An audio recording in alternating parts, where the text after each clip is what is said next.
Desde el auditorio de la Iglesia Casa de Paz, presentamos Una Palabra al Corazón.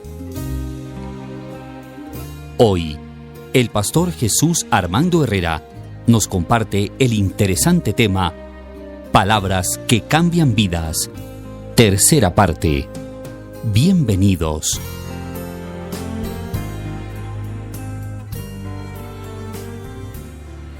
Damos gracias a Dios por este tiempo y antes de acercarnos a la palabra, ¿por qué no cierra sus ojos y le pedimos al Señor que sea hablando a nuestra vida y a nuestro corazón? Padre, te damos gracias porque tú eres bueno, porque tú eres fiel. Gracias por tu presencia, Señor, la cual, Dios, cada día nos acompaña. Padre, hoy que nos acercamos a tu palabra, de la manera más humilde te pedimos que nos hables por ella, Señor. Que nos exhortes, que nos edifiques, que nos alientes, que nos muestres el camino que tienes, Padre, pero sobre todo, que nos instruyas a caminar de la mano contigo. Quedamos en tus manos en este tiempo y prepara nuestros corazones en Cristo Jesús. Amén y amén. Hemos venido hablando de un tema. ¿Cuál es el tema? Palabras que cambian vidas. ¿De qué hemos hablado? Palabras que cambian vidas. La primera charla ya está en el canal de YouTube, las del domingo pasado ya esta semana la tenemos y esta. Palabras que cambian vidas. Estuvimos mirando como texto base Hebreos capítulo 12, que decía: puestos los ojos en Jesús, el autor y consumador de la fe, el cual se dio y se entregó a sí mismo por sacrificio. Y veíamos que el autor a los Hebreos decía que nuestro referente de vida es ¿quién? Jesucristo. ¿Quién es nuestro referente de vida? Jesucristo. Nadie más sino Jesús. Cuando veíamos que Jesús era el referente, la pregunta es: ¿por qué Jesús debe ser el referente? ¿Por qué Jesús? Y de ahí surge lo que hemos estado hablando, que es palabras que cambian vidas. Hablamos de que Jesús es referente de consagración, de oración, de victoria, de constancia, de fidelidad y de amor, pero todo lo agrupamos en 4 puntos. El primer punto que vimos fue Jesús, mira a Jesús para salvación. El segundo punto que vimos es mire a Jesús en la prueba. Y decíamos que no hay excusa para fallarle al Señor, que no tenemos excusa para no serle fiel a Dios en medio de la prueba o de la tentación. El tercer punto que vimos hace 8 días fue mire a Jesús si usted ha reincidido, si ha fallado, si se ha alejado. ¿Está conmigo hasta ahí? Hoy quiero que cerremos este tema con un cuarto aspecto. Y dígale a la persona que tiene a su lado: mire a Jesús como nuestro ejemplo de vida.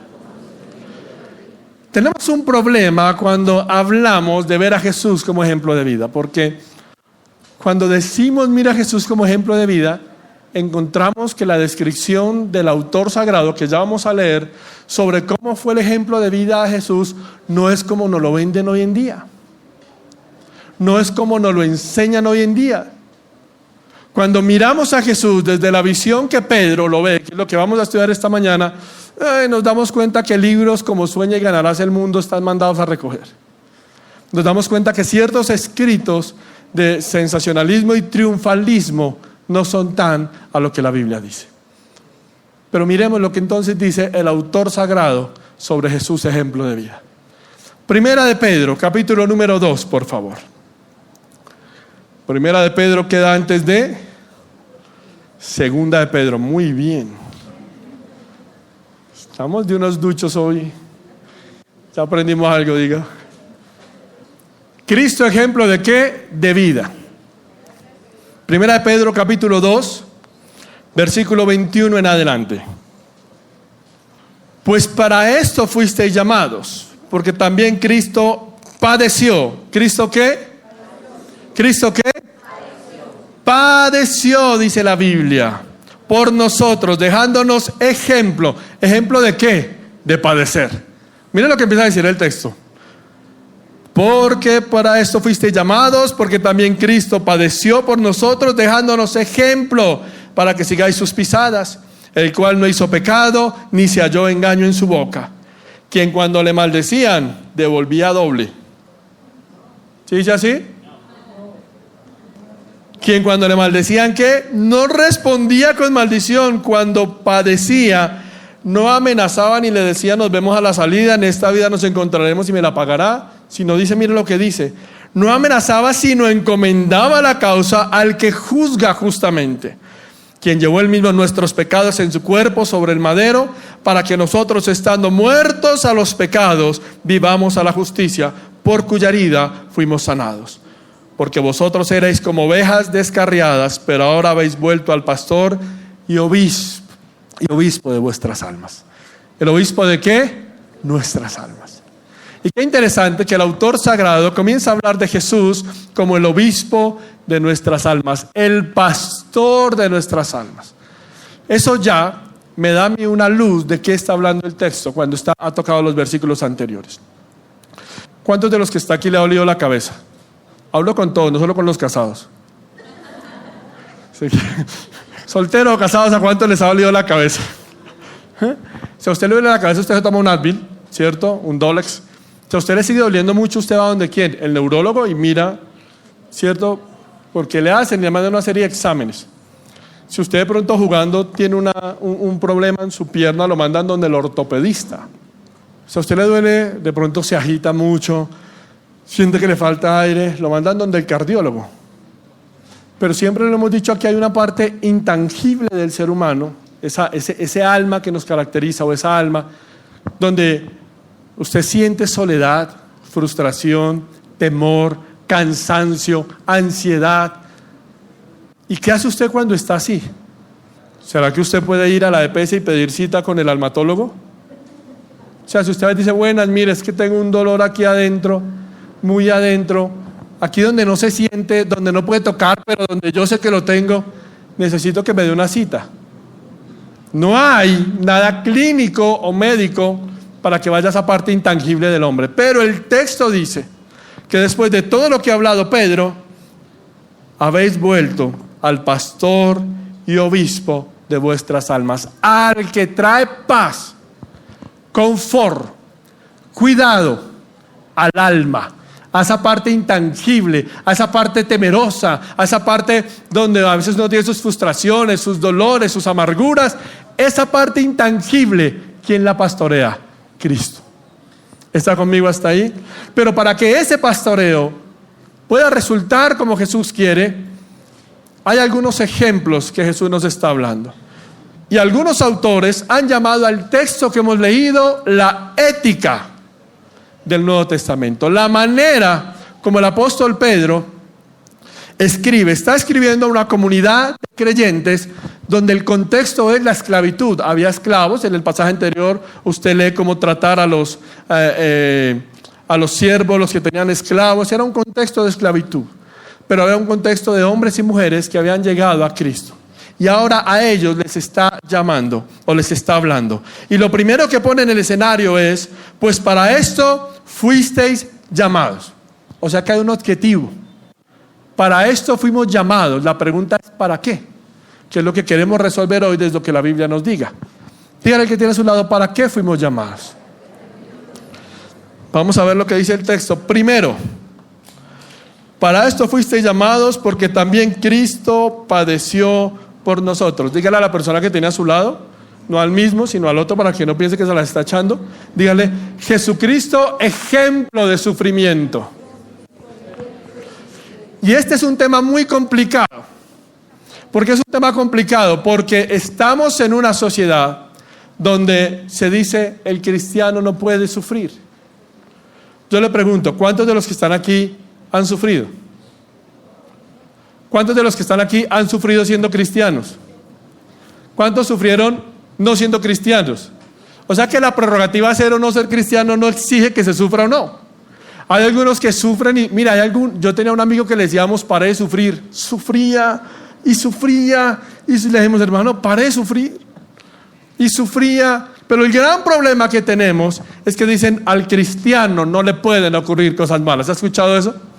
A un cristiano no puede sufrir. Pero eso es antibíblico, porque eso no es lo que la Biblia enseña. ¿Qué enseña la Biblia frente a esto? ¿Quién está escribiendo esto? Pedro. Y a Pedro le costó entender qué dice la Biblia del sufrimiento. Primera de Pedro se escribe 30 años después de que Pedro ha caminado con Jesús. Pero antes de que Pedro pasara este lapso de tiempo, usted ve qué visión tenía él de la cruz y del sufrimiento. Cuando hacemos como un recorderis en la vida del apóstol Pedro, la primera vez que Pedro oyó de la cruz, por allá en Marcos, cuando Jesús le dice que mi alma y que debo ir a la cruz, ¿qué es lo primero que dice Pedro? Reprende al Señor. ¿Ha leído el texto? ¿Ha visto la película por lo menos?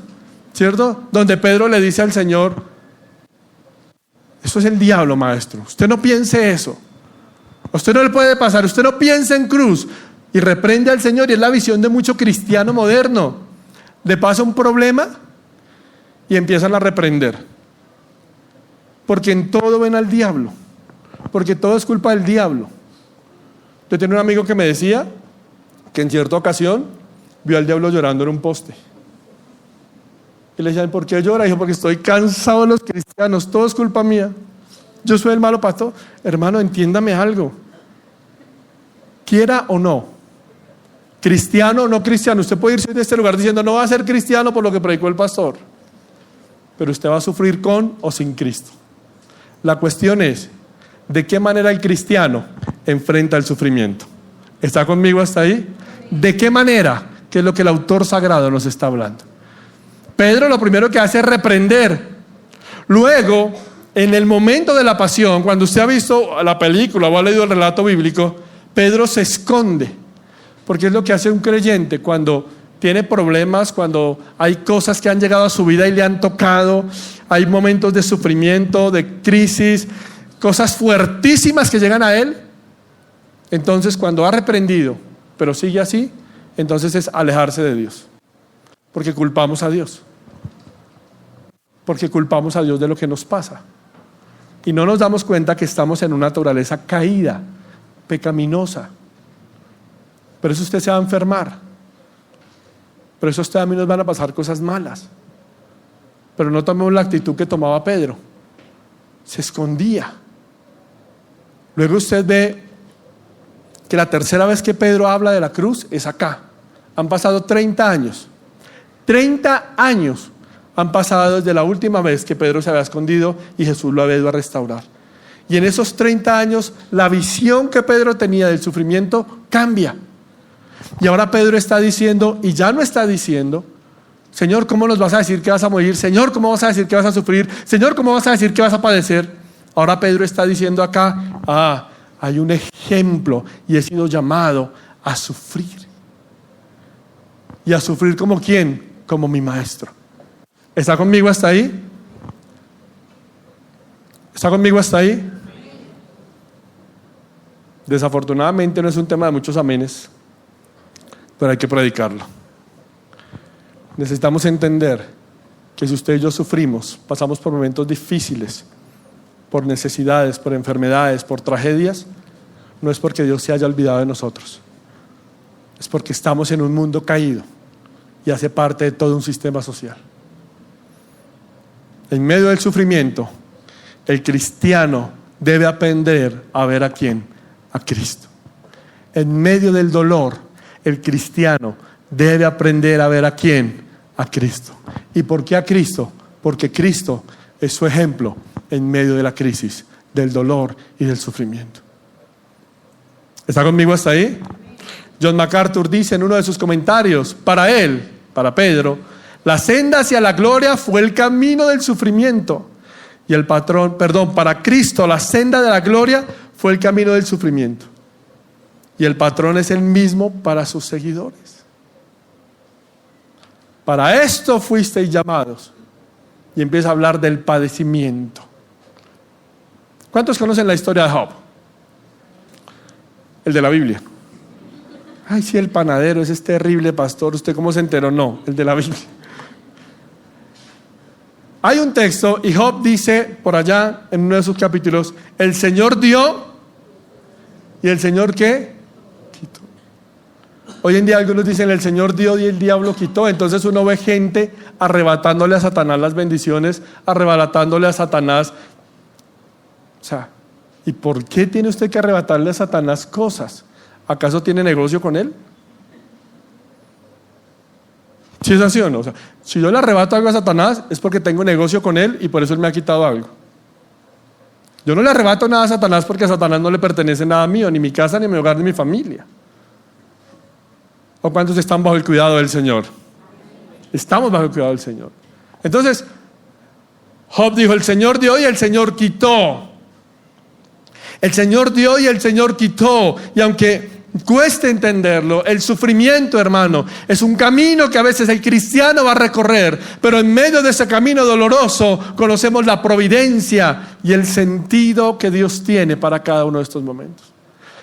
Hay un grupo reformado que se llamaban los puritanos y había un gran predicador, Thomas Watson, que dice algo del sufrimiento que a mí, cuando lo leía, me confrontó. Mire lo que dice Thomas Watson del sufrimiento. El sufrimiento es nuestro predicador y nuestro maestro. Fue Lutero quien dijo que nunca pudo comprender adecuadamente algunos de los salmos hasta que tuvo que aguantar el sufrimiento. Un lecho de enfermo a menudo enseña más que un sermón. El sufrimiento primero nos enseña acerca de nuestro pecado y de nuestra pecaminosidad. El sufrimiento también nos enseña acerca de nosotros mismos, porque en tiempos de salud y prosperidad todo parece estar bien.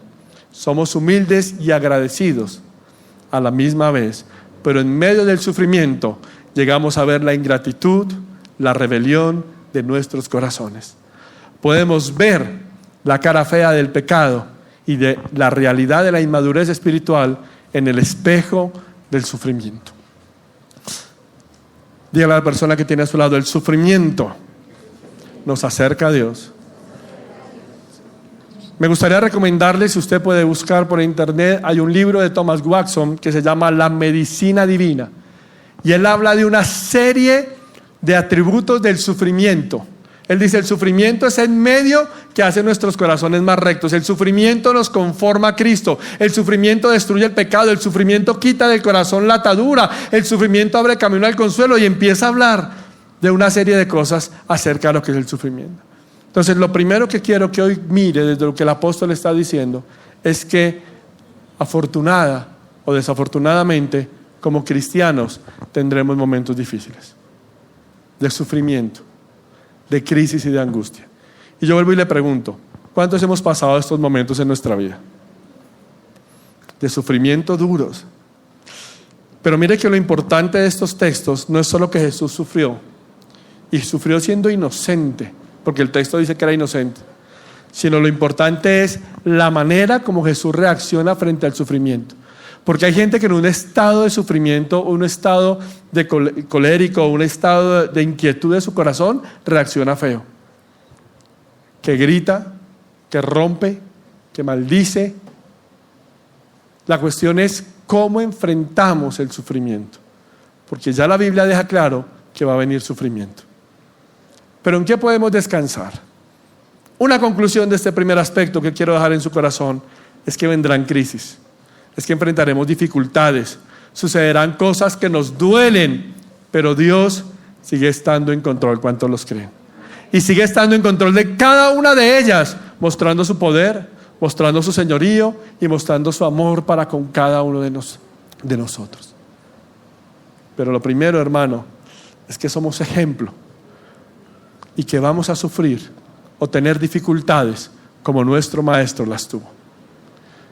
Pero mire lo que sigue diciendo el texto, en el versículo número 21 donde estamos. Para esto fuisteis llamados, porque también Cristo padeció por nosotros, dejándonos ejemplo para que sigamos sus pisadas. Dígale a la persona que tiene a su lado, Cristo es ejemplo de vida. ¿Ejemplo de qué? La palabra ejemplo es curiosa porque es una palabra que se usa en caligrafía. ¿Cuántos tenemos niños pequeños? Y si ha visto a los niños pequeños en jardín o en preescolar, les mandan unas planas donde la profesora ha escrito y ellos deben escribir encima. ¿Cuántos tuvieron la cartilla Coquito? Perdón, todos quinceañeros ahora. ¿Sí se acuerda la Coquito que decía y usted tenía que escribir encima? La palabra ejemplo, que es la palabra uporranón o uporanón, es una palabra que se usaba para caligrafía. Lo que Pedro está diciendo es, ojo, el ejemplo es, Cristo va a trazar la vida y usted tiene que hacerlo igual. No parecido, sino ¿cómo? Igual. Dígale que tiene a su lado, es igual. No es parecido. Porque es que hay algunos que quieren parecerse a Cristo. Actuar como. No, usted debe ser igual. Y cuando le estoy diciendo igual a Cristo, estoy hablándole del modelo de vida. Actuar, seguir a Cristo, imitar a Cristo, idéntico. O sea, la palabra ahí es idéntico. Haga de cuenta las planas que uno le ponía a los niños para que repasaran. Eso es lo que la Biblia está diciendo. Su caminar debe ser igual. ¿Qué pasa si yo a usted le pongo una plana? ¿Cuántos aquí son derechos? ¿Quién es zurdo? ¿Qué pasa si yo a usted le pongo una plana y le digo, hágala con la zurda? ¿Usted ha tratado de escribir con la mano zurda?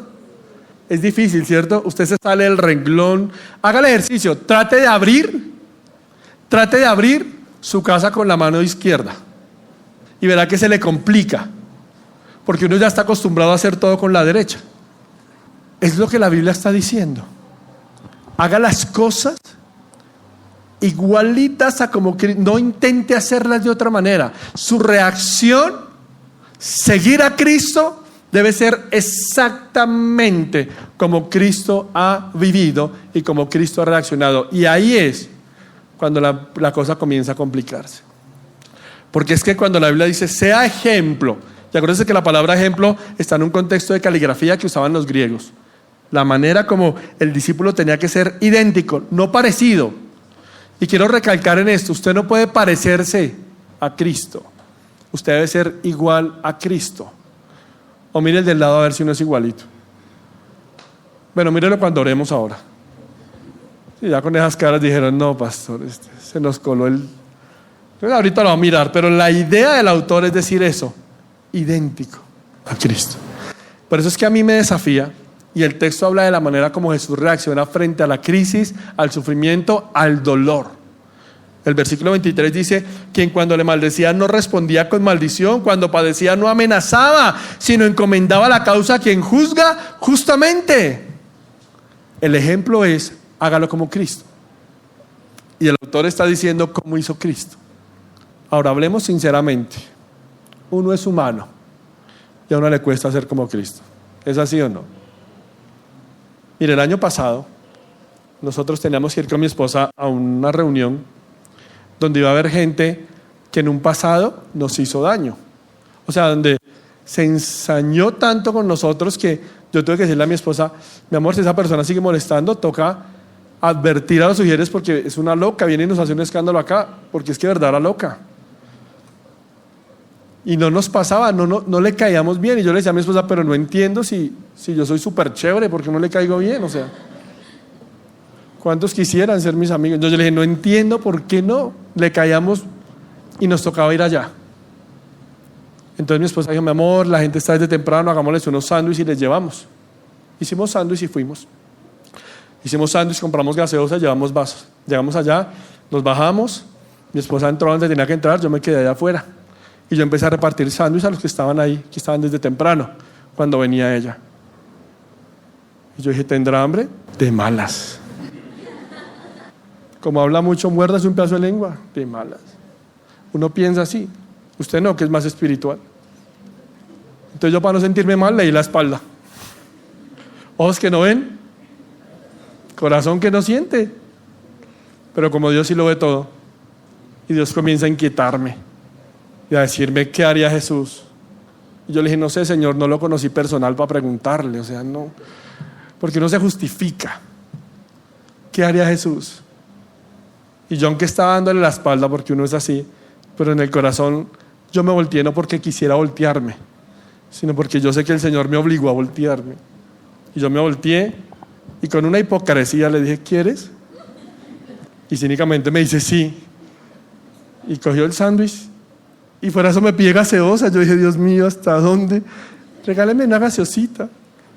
Yo se la serví Pero en el momento en que yo, no por iniciativa, y se lo repito, porque a uno le cuesta, en el momento en que yo me sentí confrontado con Dios y traté de actuar como actuaría Jesús, la actitud de ella cambió, se desarmó.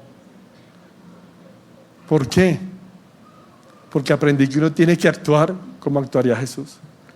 Y sabe, ni siquiera porque me diera las gracias, porque es que no me dio las gracias, pero porque mi corazón se liberó ese día, porque mi corazón tuvo paz ese día.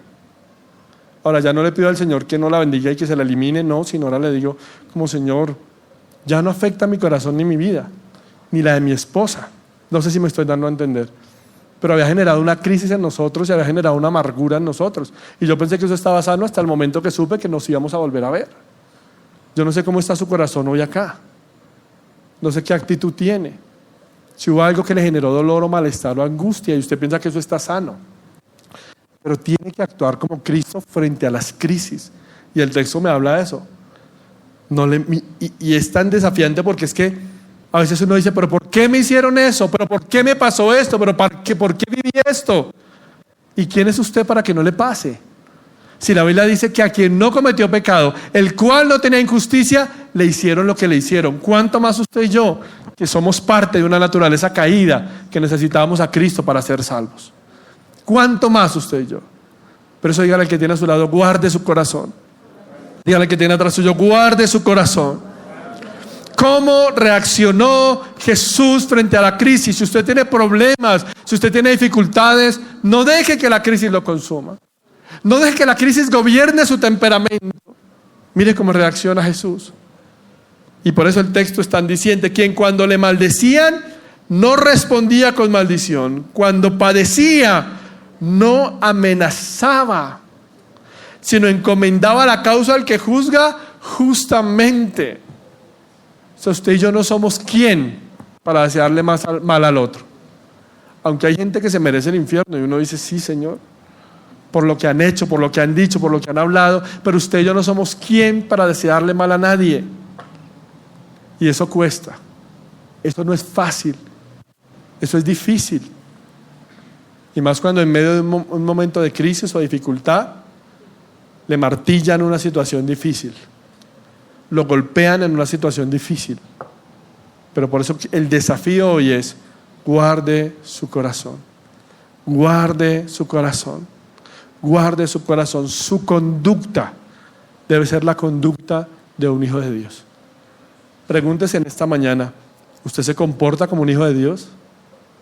¿Usted camina como un hijo de Dios? ¿Por qué? Porque nuestra conducta debe estar regida por lo que Cristo hizo en la cruz. O sea, esto no se trata de que yo vivo ordenadamente para que no, hombre, uno no sabe quién me lo vea por ahí en la calle, entonces por testimonio yo vivo bien, para no meter en problemas a la iglesia. Oiga, yo vivo ordenadamente porque es que si no vivo así, de pronto me castiga el Señor, de pronto me voy para el infierno. De eso no se trata. O sea, usted no puede vivir de apariencias. Usted no puede vivir con una máscara. Usted debe ser lo que es, tanto aquí en la iglesia como en la calle, como en su casa donde nadie lo ve. ¿Está conmigo hasta ahí? Así es como tiene que reaccionar frente a la crisis, porque vendrán crisis. Y vuelvo y le repito, ¿cuántos de los que están aquí han tenido crisis? ¿Cómo reacciona frente a la crisis? Y hay crisis muy difíciles. Y yo escuché un testimonio que partió mi corazón de una mujer que enfrentaron una crisis donde ella dice: salimos a dejar al niño, cuenta ella, ellos tienen un ministerio por toda América Latina con niños. Dios los usa a ellos para evangelizar niños y niños de bajos recursos. Y ella contaba su testimonio de cómo fue que ella empezó a trabajar con niños. Y ella dice que ella salió de su casa a recoger a su niño de 5 años que venía del colegio. Y de 5 años, y tenía un niño de 3 años. Ella sale a recoger al niño de 5 años, dice que ella no se da cuenta en qué momento la puerta queda abierta. El cuento es que el niño se mete bajo el autobús, el más pequeño, el autobús arranca y mata al niño. Ella cuenta su experiencia de que ella arrancó a correr como una loca por la calle. Ella ya entró en una crisis y corrió y corrió y corrió. Y ella cuenta que está corriendo y el Señor le dice: detente. dejaste a tu otro hijo botado. Ella se había olvidado de su hijo.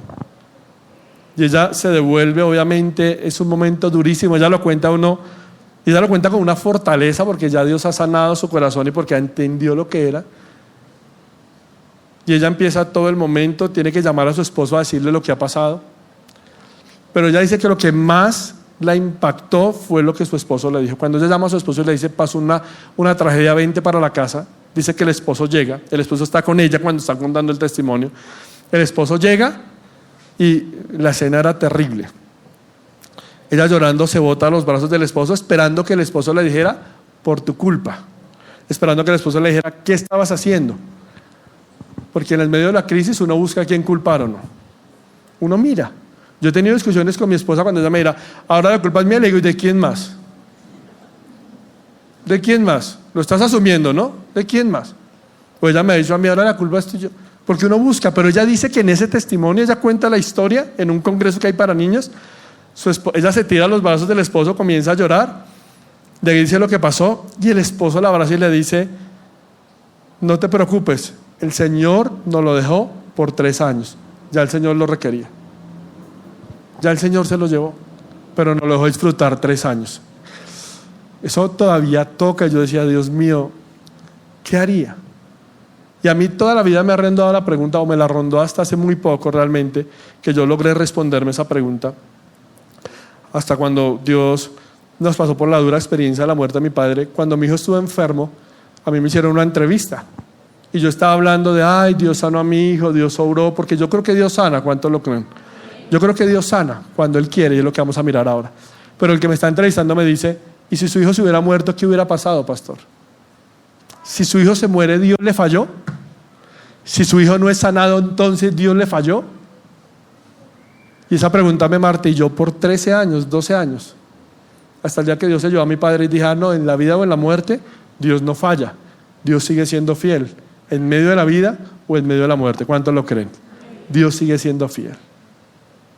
Pero todo esto, cuando yo entiendo que en medio de la crisis y del sufrimiento, como dice Pedro, tengo que comportarme como un hijo de Dios. Vendrán crisis, vendrán problemas, pero debemos vivir, actuar con la conducta como Jesús enfrentó la crisis. ¿Está conmigo hasta ahí? Y por último, el texto nos habla, para cerrar como comenzamos hace 15 días, versículo 24, quien llevó él mismo nuestros pecados en su cuerpo sobre el madero, para que nosotros, estando muertos a los pecados, vivamos a la justicia, por cuya herida fuimos sanados. Díganle a la persona que tiene a su lado, Cristo es nuestro sustituto perfecto para la salvación. El pasaje que acabamos de leer, lo que está hablando es de que Cristo es aquel que expió, salvó, sustituyó nuestra muerte por Él morir en la cruz. Fue el sustituto perfecto por su pecado y por mi pecado. Tenemos un serio problema con este pasaje, y es que hay personas que solo usan este pasaje para hablar de sanidad física. Yo tuve 2 crisis en todo lo que llevo de pastor, porque a mí me dijeron años atrás, pastor, queremos que vaya a orar por alguien. Yo fui a orar por alguien, y a mí me habían enseñado que uno es repetitivo. Uno es repetitivo. Entonces lloré por esa persona, y Padre, escrito está, por tus llagas fuimos sanados. Y la persona se murió. 2 veces me pasó. Voy a llorar por alguien en la clínica, lloraba, por tus llagas fuimos sanados, y la persona se murió. Yo dije, no me vuelvan a llamar a orar por enfermos. Termino montando una funeraria. Es que eso no funciona de esa manera, eso es crítico, eso uno entra en crisis. Claro, como a usted no le pasó, pero uno entra en crisis. Y yo me preguntaba, ¿qué está pasando? ¿O estoy orando mal, o ese pasaje no es como me lo han enseñado? Algo debe estar ocurriendo, algo debe estar aconteciendo. Y cuando empiezo a mirar el texto, el pasaje lo que está hablando es de una sanidad, pero una sanidad o una redención espiritual. Es decir, todo el contexto del pasaje lo que habla, hermano, es de que la persona estaba muerta. Y ese estar muerto ahí es una palabra griega que no habla de funeral. Es una palabra griega que habla de no existir. O sea que el pecado me ponía a mí frente a los ojos de Dios como alguien que no existía, como alguien que no tenía, que estaba perdido, como alguien que no tenía ninguna oportunidad de vivir delante de los ojos de Dios. Pero el texto bíblico lo que está diciendo es que el pecado era un castigo que nos separaba de Dios. Y el texto bíblico lo que está hablando es que Jesucristo no murió como mártir, hermano. Murió como salvador por sus pecados y los míos. Jesucristo no fue un mártir más. ¿Cuál es el primer mártir en la Biblia? Y la gente dice Cristo. Cristo no fue un mártir. Cristo fue nuestro salvador por nuestros pecados. ¿Cuántos dicen amén? Por eso es que decimos que el primer mártir en la Biblia, ¿quién es? Esteban. Porque Cristo es nuestro salvador, porque nosotros estábamos muertos al pecado. Ahora por lo que Cristo hace, ahora vivimos para Dios y el pecado ya no se va a enseñorear ni de su vida ni de mi vida. Porque ahora Cristo, hermano, nos ha libertado de la esclavitud del pecado. Pedro está citando un texto de Isaías, capítulo 53, el siervo sufriente. Pero tanto Pedro como Isaías quisieron dar a entender, hermano, que la herida fue parte de un proceso de ejecución que está en un contexto, el cual ahorita más adelante quiero hablar con usted. Hendrickson, que es un excelente comentarista bíblico, mire lo que dice. Los esclavos que eran castigados injustamente por sus amos, sin duda podían entender bien la descripción del sufrimiento de Jesús. La expresión sanados de la que habla primera de Pedro significa ser perdonados. ¿Significa ser qué? Perdonados. Pedro está diciendo que los golpes que Jesús recibió antes de ser crucificado y las heridas que le infligieron cuando estaba crucificado eran el castigo que Jesús pagó por la redención suya y mía. La palabra sanado tiene un significado figurado allí en Pedro, ya que denota la restauración de la comunión divina por medio del perdón de los pecados y todos los beneficios que acompañan a la salvación. Es decir, que el texto no está hablando o limitándolo solo a sanidad física. El texto lo que está hablando es que usted y yo éramos enemigos de Dios por causa del pecado, pero que Cristo se entregó, sufrió y se dio en una cruz para que usted y yo ya no fuéramos enemigos de Dios, sino fuéramos llamados hijos de Dios. ¿Cuántos dicen amén? El contexto es que cuando el amo golpeaba al esclavo hasta hacerlo sangrar o hasta hacerle llaga, era porque estaba perdonándole la vida. Por eso cuando dice que por su llaga hemos sido sanados, lo que está hablando es hemos sido perdonados. ¿Perdonados de qué? De la muerte y de la condenación. Por eso es que quienes afirman que los cristianos nunca deben enfermarse porque hay sanidad, está mal enfocado, porque entonces también deberían decir que un cristiano no puede morirse porque Cristo venció la muerte. ¿Cuántos de los que estamos aquí envejecemos cada día? Mire, yo tengo algo, yo sufro de un problema que son hernias discales, tengo 5 hernias discales. Y me parece curioso que estuve en una visita cierto día, me arrodillé porque estábamos jugando un juego de cartas. Y cuando me fui a levantar, a mí me molestan las hernias, a mí se me tuerce el cuerpo. Entonces a mí el dolor me hizo como decir, ay, para levantarme, y la persona con la que estaba me dice, pastor, me duele tanto verlo así, a Dios no le gusta verlo así. Yo dije dentro de mí, ¿cómo? ¿Perdiendo? Entonces, ¿cómo gano, Señor? Ayúdame, ilumina, muéstrame el juego del otro. Pensé yo, pero me dice, no me gusta verlo así, enfermo. Dios quiere sanarlo. Y yo le dije, bueno, pero yo ya oré y no me quiere sanar. Le dije, con mi oración no voy a doblar el brazo de Dios. Eso fue como si le echara la abuela. ¿Cómo así? ¿Usted qué está diciendo? Le dije, pues que oré y que Dios no me ha sanado. ¿Qué hago? Es que a usted le falta fe, me dijo. Y yo le dije, ¿cómo así? Ahí sí fui un poco repostero, le dije, me falta fe, entonces que me pongo a pujar, a hacer fuerza, actívate el don de fe. ¿Cómo así me falta fe? Si la fe de la que habla la Biblia, le dije, es para ser salvo. Entonces llamó a otra gente que estábamos ahí y dice, no, es que el pastor no cree en sanidad. Le dije, no, mi hijo fue sano, yo he visto casos de sanidad, pero lo que usted me está pidiendo es que obligue a Dios a que me sane cuando Dios es soberano. Si quiere me sana y si no, no. Entonces alguien me dijo, ¿usted no ora por sanidad? Le dije, claro. Le dije a la chica que estaba ahí. Le dije, te voy a poner un ejemplo. Tú dices, voy a orar por ti que eres sano. Viene una madre con su hijo y te está diciendo, fulanita de tal, mi hijo está enfermo. Y tú dices, vamos a orar para que Dios lo sane. Le dije, tú oras. El niño se muere. Entonces tú acabas de matar la fe de toda una familia por decir que vas a sanar algo que Dios no lo quiere hacer. Y me dijo, ay pastor, no diga eso. Y yo dentro de mi gente, entonces ya sabe, para charla no era con usted. Era con otra persona, no se meta. Entonces terminaron diciéndome, con usted no podemos hablar, usted la letra lo mató. Yo le dije, no. Es que yo no puedo obligar a Dios a que me sane, porque entonces debería obligarlo a que tampoco muera. Porque así como venció la muerte, también me sana cuando Él quiere. No sé si me estoy dando a entender. Por eso es que si a usted le dicen, es que un cristiano no puede estar enfermo, ¿dónde dice eso la Biblia? Es que un cristiano no puede sufrir, ¿dónde dice eso la Biblia? Si lo que dice Pedro es totalmente diferente. El mensaje central del Evangelio es, Cristo nos liberó del pecado, no Cristo nos da salud. El mensaje primordial es, vendrán crisis, vendrán problemas, vendrán dificultades, situaciones difíciles de muerte, de enfermedad, de pérdida. Pero como cristianos, teniendo a Cristo, afrontamos los problemas diferente. Teniendo a Cristo, tenemos una esperanza, un consuelo de que Él está con nosotros, porque Él es soberano, porque Él no nos ha descuidado.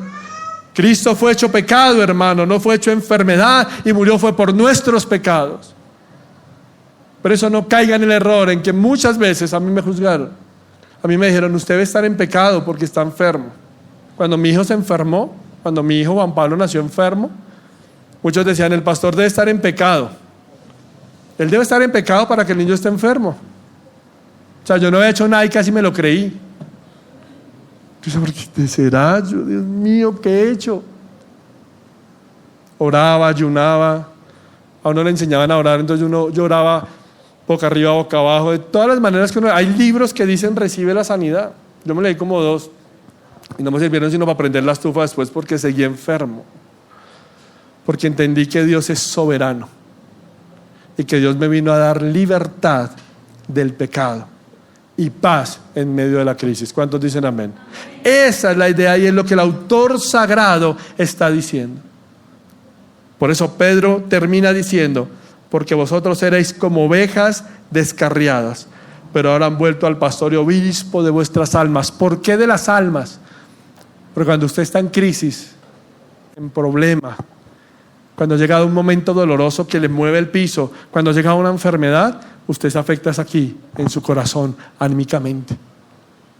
Eso es lo que lo tumba, eso es lo que lo decae.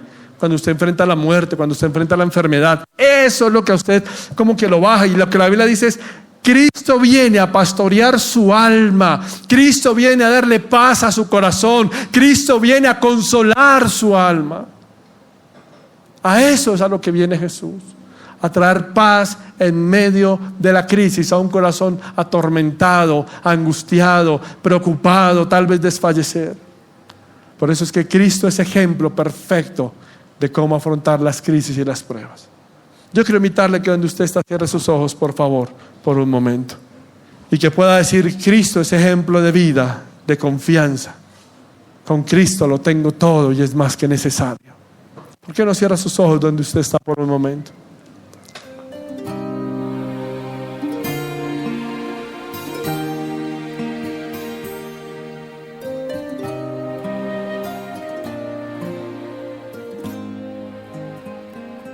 Si cree que esta enseñanza le aportó para la edificación de su vida espiritual, le invitamos a que se sume a las miles de personas agradecidas con un aporte voluntario a la cuenta de ahorros Banco Caja Social, número 2409-2938-984.